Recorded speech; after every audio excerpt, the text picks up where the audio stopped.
શ્રી ગણેશાય નમઃ. મિત્રો, આપ જોઈ રહ્યા છો આપણી યુટ્યુબ ચેનલ આશીર્વાદમાં. આપ સૌનું સ્વાગત છે.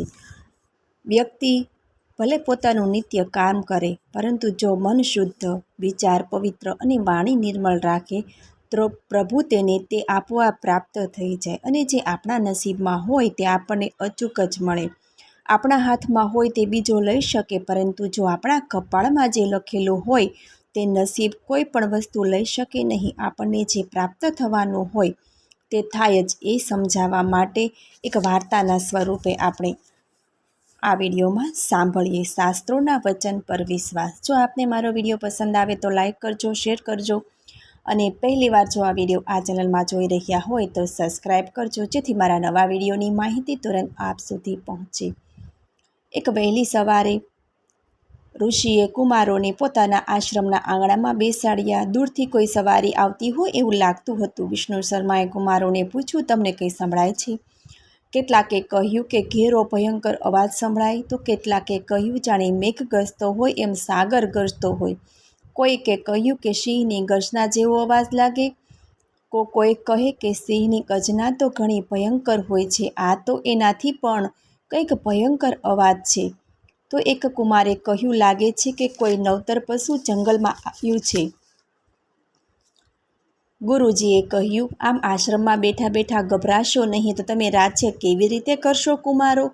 અવાજ માત્રથી ગભરાવું એ તો કાયરતા છે. નીડર બનો. અવાજ શાનો છે એ જાણવા પ્રયત્ન કરો. ખરેખર શાનો અવાજ છે એ જાણશો ને તો તમારી બીક આપે આપ ચાલી જશે. હું તમને એક વાર્તા કહું છું, એક બોધ કથા. તે તમે ધ્યાનથી સાંભળો. તે તમારા જીવનમાં તમને ઉપયોગી થાય અને બોધ ગ્રહણ કરશો.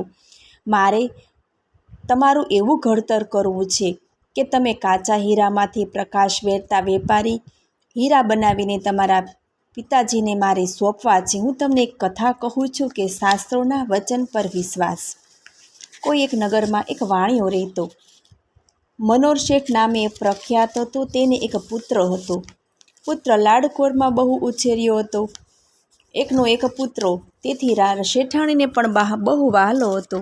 પણ અતિ લાડકોડમાં શેઠનો પુત્ર થોડા પૈસા વાપરવામાં છૂટો. કોઈ પણ વસ્તુ હોય અને એને ગમે તો એ ખરીદી લે, પણ હતો ગુણ ગ્રહણ કરવાનો. કોઈ એક જગ્યાએ એક પુસ્તક જોયું. પુસ્તકનો અડધો શ્લોક એને બહુ ગમી ગયું. પુસ્તક હતું 100 રૂપિયાનું. એ પણ એને ખરીદી લીધું. પુસ્તકમાં હતું, જે વસ્તુ તમારા નસીબમાં, તમારા ભાગ્યમાં મળવાની હોય તે મળે જ. એમાં વિધાતા પણ રોકી શકતા નથી. પુસ્તક ખરીદી ઘેર આવ્યો અને મનોહર શેઠે એ પુસ્તક જોયું અને બોલ્યા, આવડા અમથા પુસ્તકના 100 રૂપિયા એ પાછા એ આપી તે પુસ્તક ખરીદ્યું? શેઠ તો ગુસ્સે થયા. તું મૂર્ખ છે. આવી રીતે નકામા રૂપિયા ખર્ચીશ તો જીવનમાં કમાણી કરી રહ્યો, આમ તો તું છે એ પણ ગુમાવીશ. આવો પુત્ર હોય તોય શું અને ન હોય તોય શું? નીકળી જા મારા ઘરમાંથી. મનોહર શેઠનો પુત્ર ઘરમાંથી ચાલી ગયો. શેઠાણીએ બહુ કકળાટ કર્યો, પણ શેઠે કોઈ વાતે ધ્યાન ન આપ્યું. મેઘવ હતું એ શેઠના પુત્રનું નામ. ઘરેથી નીકળી એ તો થોડે દૂર આવેલા એક બીજા નગરમાં ગયો. ત્યાં રહેતા રહેતા એક દિવસ ત્યાંના એક માણસે એને પૂછ્યું, ભાઈ, તું ક્યાંથી આવ્યો છે અને તારું નામ શું છે? જવાબમાં મેઘવ બોલ્યો, મનુષ્ય પોતાના ભાગ્ય બળે જે જવાનું હોય ત્યાં જાય, નહીં મળવાનું હોય તે મેળવે. જે પૂછે એને એક જ જવાબ આપે. લોકો એથી તેને પ્રાપ્તયર્થી નામે સંબોધતા અને ઓળખવા લાગ્યા. એક દિવસ કોઈ ઉત્સવ હતો. રાજકુમારી ચંદ્રકલા પોતાની સહેલીઓ સાથે નગર ભ્રમણ કરવા નીકળી. આમ ઘૂમતા ઘૂમતા રાજકુમારી નજરે એક સુંદર રાજકુમાર દેખાયો. રાજકુમારીએ પોતાની સખીને કહ્યું, આ રાજકુમારની મારી સાથે કોઈ પણ રીતે મુલાકાત તું કરાવ, આને મારે મળવું છે. રાજકુમારીની સખી પણ રાજકુમાર પાસે ગઈ અને કહ્યું, અમારા કુંવરીબા આપની સાથે મુલાકાત ઈચ્છે છે. એ પહેલી નજરમાં જ આપના ઉપર મોહી પડ્યા છે. એમનું કહેવું છે કે જો આપ તુરંત એમને નહીં ભેટો મળો તો વિરહના માર્યા તેઓ મૃત્યુને પામશે. રાજકુંવરીની આવી હાલત છે તો હું જરૂર મળીશ, પણ મારે મહેલમાં કેવી રીતે આવવું એની ચિંતા તમે છોડો. મહેલની પાછલી બારીએ લાંબી લસ્સી રટકતી હશે. આપે માર્ગે આવી શકશો. જેવી તમારી અને તમારી રાજકુમારીની ઈચ્છા હું ચોક્કસ આવીશ. આમ મુલાકાત નક્કી થઈ. રાત્રિનો સમય છે. રાજકુમારે વિચાર્યું, આમ છુપાઈને મળવું શું યોગ્ય છે?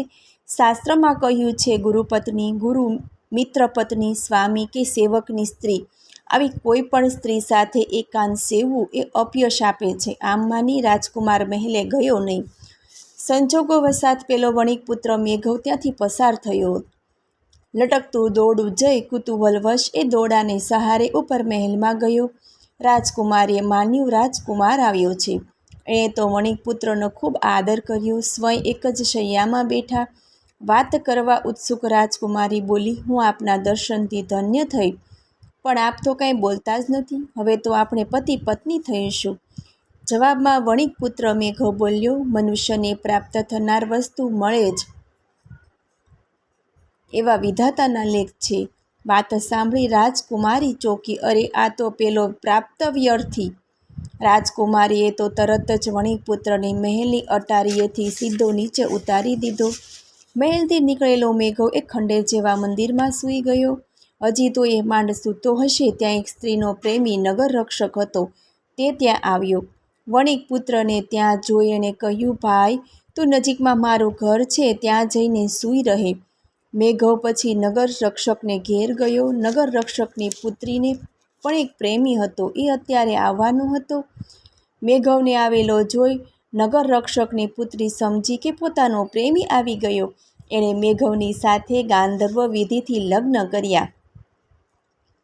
વિવાહ પછી વિનયમતી બોલી, નગર રક્ષકની પુત્રીનું નામ વિનયમતી હતું. તે બોલી, આજે તો આનંદનો દિવસ છે, તમે કેમ કાંઈ બોલતા નથી? જવાબમાં મેઘવ બોલ્યો, પ્રાપ્ત થનાર વસ્તુ પામે જ. જવાબ સાંભળી નગર રક્ષક પુત્રીને સમજાવ્યું, આ મારો પ્રેમી નહીં, આ તો પેલો પ્રાપ્તયર્થી. એણે પણ મેઘવને ધૂતકારીને કાઢી મૂક્યો. હવે મેઘવ ત્યાંથી ચાલતો ચાલતો એક ગલીમાંથી પસાર થયો. એ સમયે એક લગ્નનો વરઘોડો આવતો હતો. મેઘવ એમાં જોડાઈ ગયો. જાનકન્યાને ઘેર પહોંચી ગઈ ત્યારે એક ગાંડો હાથી ત્યાં દોડતો આવ્યો. મહાવત એને કાબૂમાં લેવા પ્રયત્ન કરતો હતો. જાનના માણસો ભયથી આજુબાજુ વિખરાઈ ગયા. ફક્ત એકલી કન્યા જ ધ્રુજથી ઊભી રહી. મેઘવ ત્યાં પહોંચી ગયો અને કહ્યું, ડર નહીં, હું તારો રક્ષક છું. આટલું બોલી કન્યાનો જમણો હાથ પકડી સાહસથી હાથી સામે નજર મિલાવી. સંજોગવશ હાથી જાણે એનાથી ડર્યો હોય એમ ચૂપચાપ ચાલ્યો ગયો. પછી કન્યાનો વર એના સસરા પાસે આવ્યો અને એણે કહ્યું કે આપે આપની પુત્રીનો હાથ બીજાને આપ્યો, આપે આ ઠીક ન કર્યું. સસરાએ જવાબ આપ્યો, હાથીના ડરથી તમે સૌ આ મારી કન્યાને એકલી છોડી ભાગી ગયા હતા. બોલો હવે શું થાય? પુત્રીને પણ એમણે કહ્યું, પુત્રી, તે આ ઠીક ન કર્યું. પુત્રી બોલી, પિતાજી, જે વ્યક્તિએ મારો જીવ બચાવ્યો ને એ જ મારા પતિ.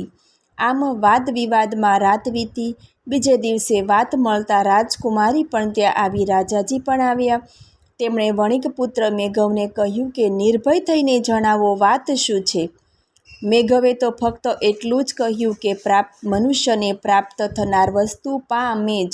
આ સાંભળી રાજકુમારી બોલી, એને વિધાતા પણ રોકી શકતા નથી, એના નસીબમાં હોય તે વસ્તુ પ્રાપ્ત થાય. રાજકુમારીની વાત સાંભળી નગર રક્ષકની પુત્રી બોલી, એટલે તો મારી સાથે થયેલ વાર્તાવનું મને પણ હવે દુઃખ નથી કે અચરજ પણ નથી. આમ બોલી બધી વાત જાણ્યા પછી પેલી કન્યા બોલી, મેં જેનો હાથ પકડ્યો ને એ જ મારો પતિ, એમાં હવે કોઈ રોકટોક નહીં. રાજાએ ત્રણેય કન્યાઓની વાત વિસ્તારથી સાંભળી. પોતાની રાજકુમારીનો વણિકપુત્ર મેઘવ સાથે વિવાહ કર્યો ને રાજ્યનો યુવરાજ બનાવ્યો. તેમજ નગર રક્ષકની પુત્રી વિનયવતી પણ મેઘવને સમર્પિત થઈ. આમ પુસ્તકનું કથન, શાસ્ત્રનું કથન સાચું ઠર્યું અને 100 રૂપિયાની કિંમત પછી શેઠને પણ સમજાઈ ગઈ. એણે પુત્ર સાથે સુમેળ કરી અને તેની સાથે રહેવા લાગ્યો. ગુરુજીએ કહ્યું કે રાજકુમારો, સાચી વાતનો ખાર રાખી ખોટું પગલું ભરવું નહીં.